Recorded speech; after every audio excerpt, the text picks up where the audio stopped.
just listen to this information and hear it, it just will help us to shine a light on something that maybe we don't often give a lot of thought to. So you're going to hear about opportunities where we can help as individuals, not just because you're a DMAVA employee, but just as individuals and humans on the planet. So I would just ask that you hear this information and then take it with you and share it. It is a pleasure to have so many faces and people having interest.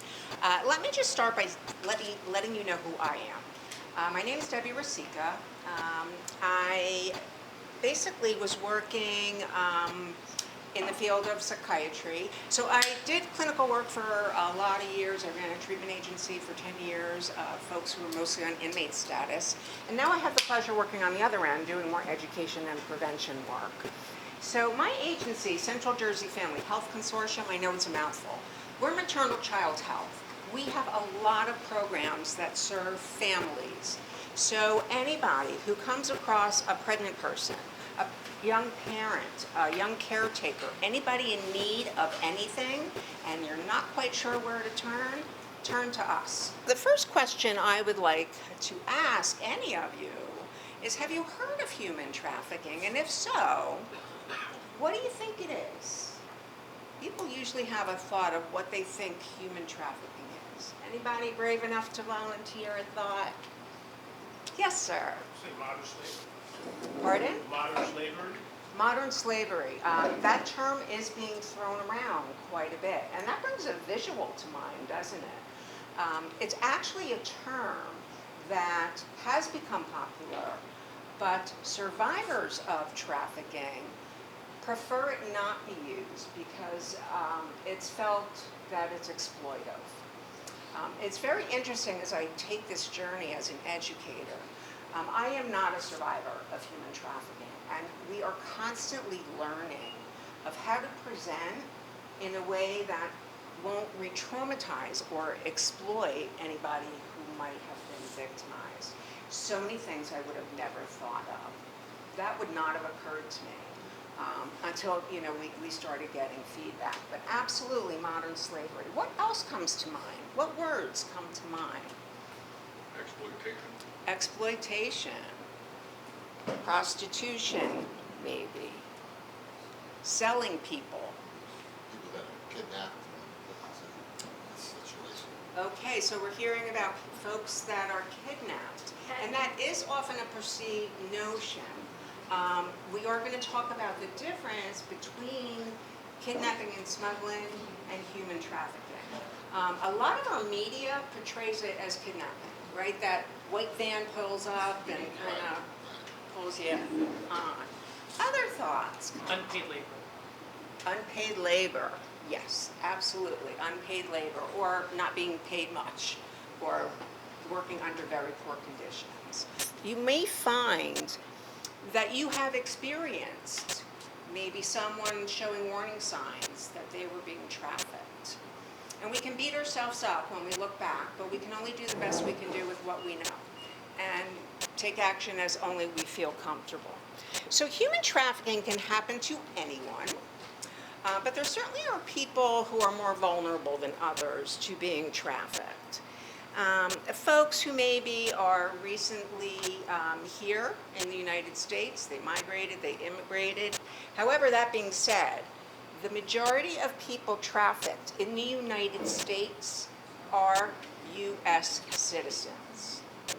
That's another myth we want to bust. So when I say any of us may be experiencing or have experienced trafficking in our life, it's definitely very feasible. If folks are dealing with substance use challenges or mental health challenges or any type of disability, folks who are not falling into straight gender roles often too are more vulnerable.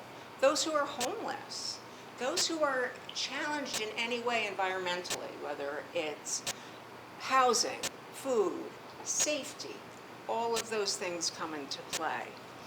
Perpetrators are expert in picking up on the vulnerabilities of other people, and they can do it from across the room. what we need to realize is we can be trafficked anytime, anywhere.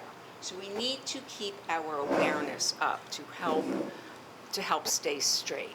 So in legal terms, trafficking happens to anyone through recruitment. We're going to talk about these more. Recruitment, harboring, transportation, provision, or obtaining of a person through the use, and these are important words, force, fraud, or coercion for the purpose of forced labor and or sexual exploitations. So some examples of force, fraud, and coercion include threats of violence, not necessarily violence, okay? This person's going to be manipulated into a relationship first.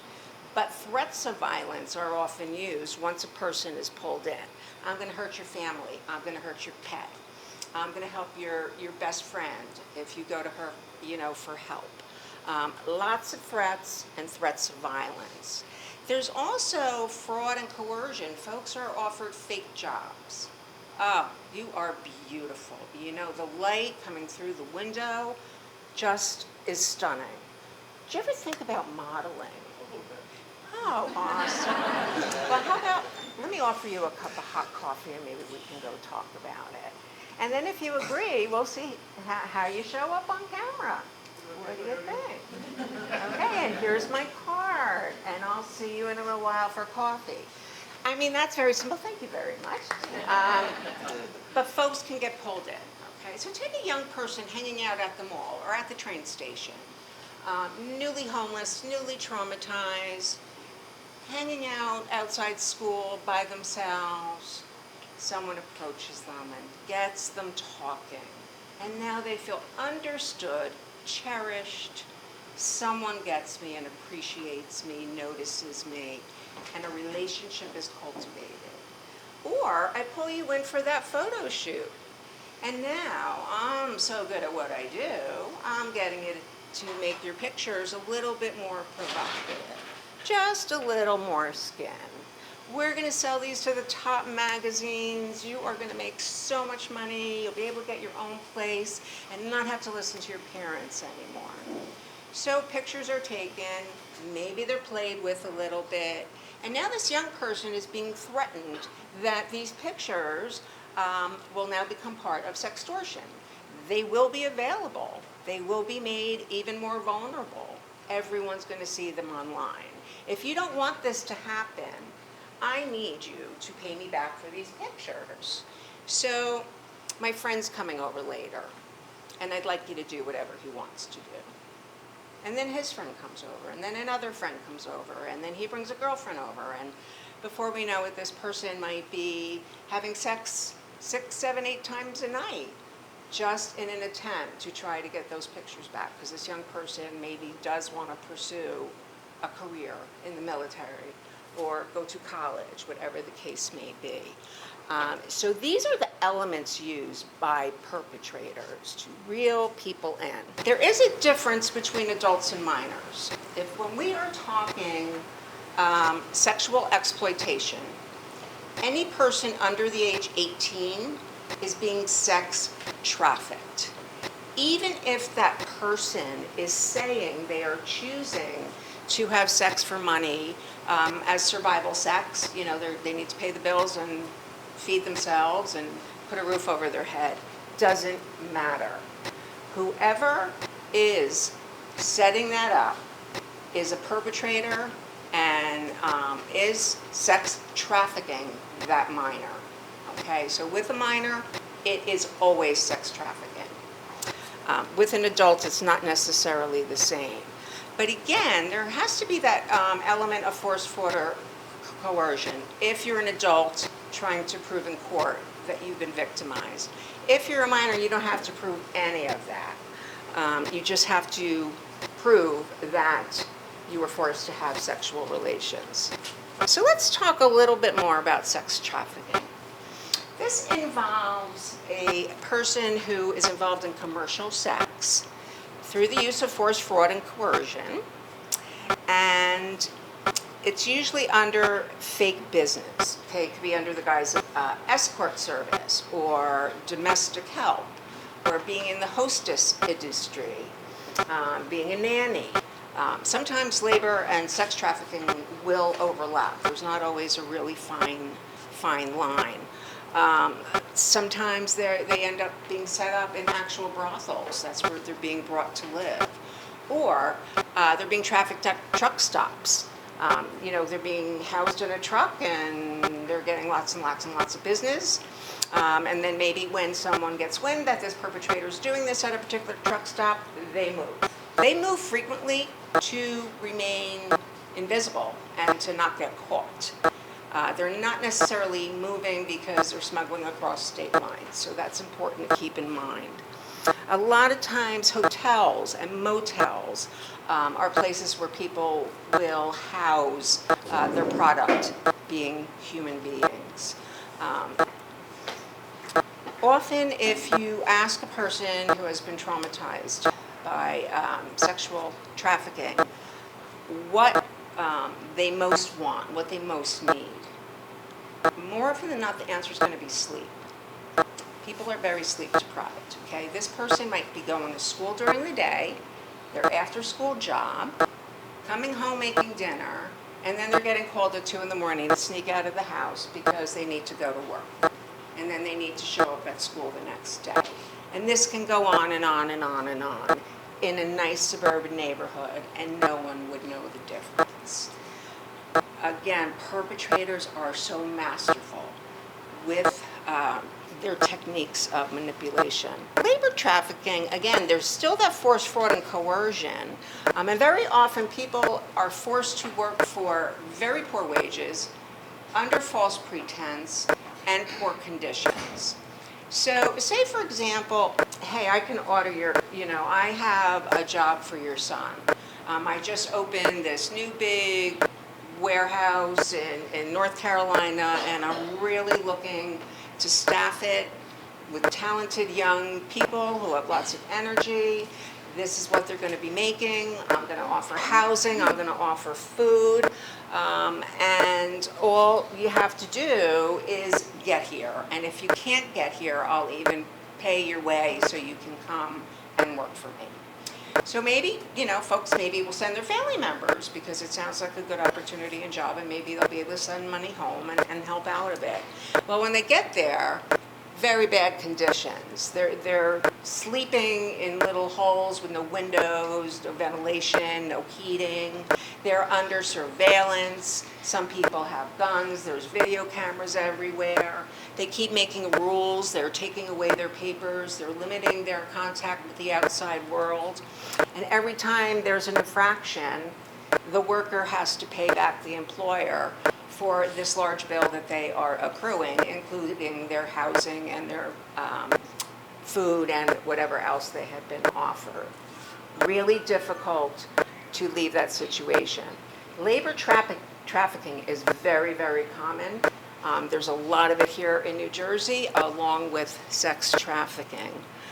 In 2021, the hotline data did show 400 cases that were combined with sex trafficking as well as labor trafficking. When people are smuggled, it's really a crime against the country.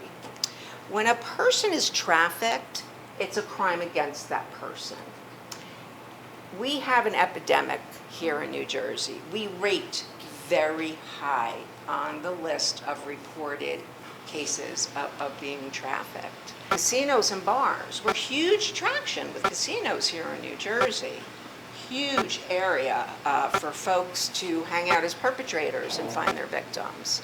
And here's the new one that is really out there and putting our youth at risk, and that is the internet. Right? We think of COVID, we think of how many people became more isolated, having most of their social interaction online.